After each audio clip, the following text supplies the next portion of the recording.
Liver cirrhosis শুনতেই আতঙ্ক, but আতঙ্কিত হবেন না, কারণ এই লিভার সিরোসিসের মতো মারাত্মক লিভার রোগ থেকে আপনাকে বাঁচাবে আপনারই পরিচিত 7টি খাবার।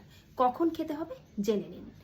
প্রথমত, কাঁচা বা পাকা পেঁপে খাবেন সকালে ব্রেকফাস্টের আগে 100 গ্রাম পরিমাণ। 2 নাম্বার, কাঁচা হলুদ বা পাউডার হলুদ, ভালো মানের পাউডার হলুদ হলে হাফ টিস্পুন গরম পানি সহ, অবশ্যই এতে গোলমরিচের গুঁড়ো মিশিয়ে রাতে বা সকালে। এছাড়া কাঁচা হলুদ হলে সকালে চিবিয়ে খেতে পারেন বা কখনো কখনো গ্রেট করে রাতেও খেতে পারেন 1 ইঞ্চি পরিমাণ। 3 নম্বরে আপেল। আপেল খেতে হবে অবশ্যই সকালের দিকে 1টি।